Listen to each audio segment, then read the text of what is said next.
पुष्ये पुनर्वसुदिने जातं गोविन्ददेशिकमाश्रये रामानुजपदाम्बोजबन्धप्रवणमानसं रामानुजपदस्साया गोविन्दाह्व अनपायिनी तथा यत्तस्वरूपा सा जीयान्मत्मिश्रमत्सले. பகவத் ராமானுஜரை ஒருபொழுதும் விட்டு பிரியாத திருவடி நிழலாக எப்போதும் அவரோடு கூடியவரான கோவிந்த பட்டர் என்னும் திருநாமம் கொண்ட எம்பாரின் திருநட்சத்திர வைபவத்தை நாம் இன்று அனுபவித்துக் கொண்டிருக்கிறோம்.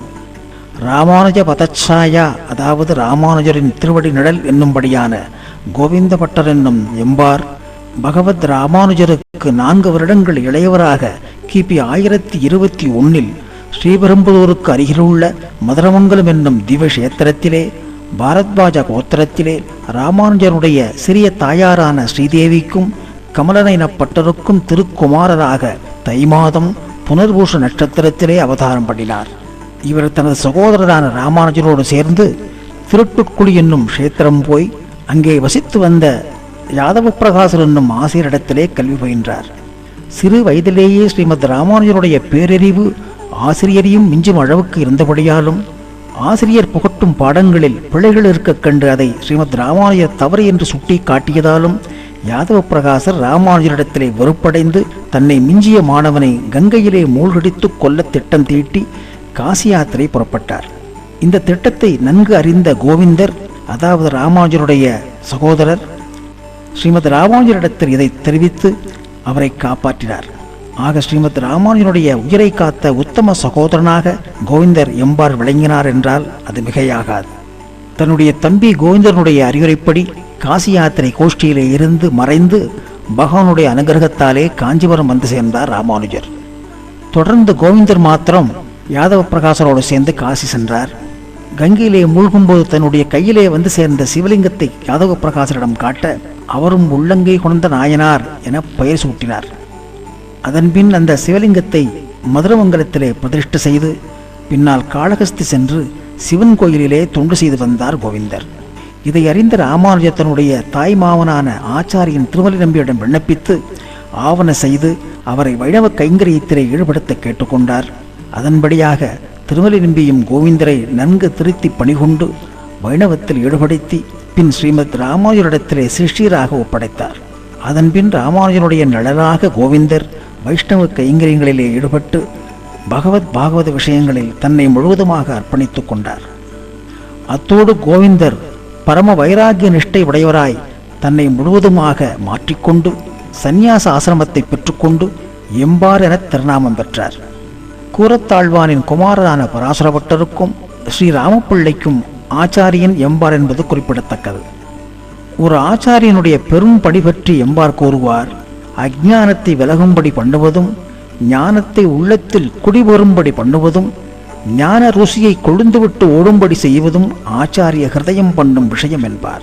இப்படியாக எம்பார் ஆச்சாரியன் திருமலை நம்பி ஸ்ரீ பாதத்தில் வீழ்ந்து எம்பெருமானாரான ஸ்ரீமத் ராமானுஜரிடத்திலே ஞான உபஜீவனம் செய்து மேம்பட்டார்.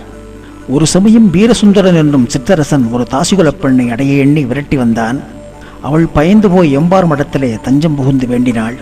எம்பெருமானாரோ மடத்திற்கு ஏதாவது ஆபத்து நேரிடலாம் என நினைத்து அவளை வெளியேறச் சொல்ல, எம்பாரோ பயத்தாலே தஞ்சம் புகுந்த இவளை ரட்சித்தால் அந்த தர்மமே நமது மடத்தை காப்பாற்றாதோ, ஒரு சிஷ்யானவள் ஆச்சாரியனை அபயம் வேண்டி தஞ்சம் புகுந்திருக்கிறாள் என்பது தேவரீர் அறியாத விஷயமா என ராமானுஜருக்கே சமாதானம் சொல்லி அந்த பெண்ணை துஷ்ட அரசனிடமிருந்து காப்பாற்றினார். பகவத் விஷயமாக எம்பார் சொல்வார், பகவானுக்கு 3 ஆபத்துகள் வந்து கழிந்து போயின என்று. அதாவது திரௌபதி விஷயத்திலும், கஜேந்திர ஆழ்வாரான யானை விஷயத்திலும், ஸ்ரீ பிரகலாதனுடைய விஷயத்திலும் சமயத்திலே பகவான் கை கொடுத்து அவர்களை காப்பாற்றியதனாலே தப்பித்தார், பேறு பெற்றார். இல்லாவிடில் சம்சாரிகளெல்லாம் பகவானுக்கு பரத்துவம் இல்லை, கருணை இல்லை, சக்தி இல்லை என்று எழுதி வைத்து விட்டு போய்விடுவார்கள். நல்லவேளை பகவான் பிழைத்தார் என்று சொல்வார் எம்பார். ஒரு சமயம் ஆச்சாரியன் திருமலை நம்பி படுக்கையிலே தான் முதலிலே படுத்தார் என்ற விஷயம் கேள்விப்பட்டு ஸ்ரீமத் ராமானுஜரும் இதை திருமலை நம்பியிடம் தெரிவிக்க இதை அவர் எம்பாரிடம் கேட்டார். அதற்கு எம்பார் பதில் சொன்னார், ஆமாம் தேவரீர் படுக்கும் படுக்கை அழுத்தாமலும் உறுத்தாமலும் இருக்கிறதா என்பதை சோதித்து பார்த்தேன் அடியேன் என்று தனது ஆச்சாரிய பக்தியை மேம்படுத்தி ராமானுஜருக்கே பெரும் ஆச்சரியத்தை ஏற்படுத்தினார் எம்பார்.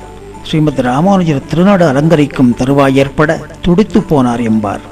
அர்த்தமில்லாத கடுங்காட்டிலே வாழ்ந்த பொருளற்ற என்னை பொருளாக்கி சர்வமும் தேவரீர் திருவடிகளே எனக் கூறி அழைத்து வந்த திருமலை நம்பிகளை நினைத்து உள்ளம் பூரித்திருந்தேன்.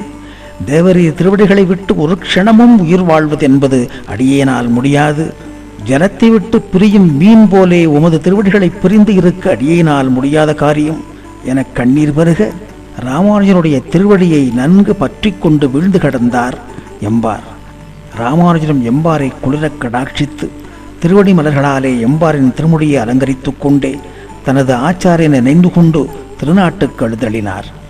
இப்படியாக எம்பார் பெரிய திருமலை நம்பியை புருஷகாரராகவும் ஸ்ரீமத் ராமானுஜரை ஆச்சாரியனாகவும் அழகிங்கரை ஆராதன பெருமாளாகவும் நித்திய கைங்கரியங்கள் செய்து கொண்டு 105 திருநட்சத்திரங்கள் எழுந்தருளியிருந்தார். இவர் அருளிச் செய்த கிரந்தங்கள் விஞ்ஞான ஸ்துதி எனப்படும். மேலும் லக்ஷ்மிநாத சமாரம்பாம் நாத யாவன மத்தியமாம் அஸ்மத் ஆச்சாரிய பர்யந்தாம் வந்தே குரு பரம்பராம் என்ற ஸ்லோகத்தின்படி குரு பரம்பரை விஷயமாக லக்ஷ்மிநாதன் முதலாக தனது ஆச்சாரியன் ஸ்ரீமத் ராமானுஜர் வரையிலும் அதிலிருந்து ஸ்ரீமத் ராமானுஜரால் அங்கீகரிக்கப்பட்ட பிரபன்ன கூடஸ்தர் என்று சொல்லக்கூடிய 74 சிம்மாசனாதிபதிகள் வரை ஆச்சாரிய வைபவத்தை ஒரு முத்தான முக்தக ஸ்லோகத்தால் அலங்கரிக்கிறார் எம்பார்.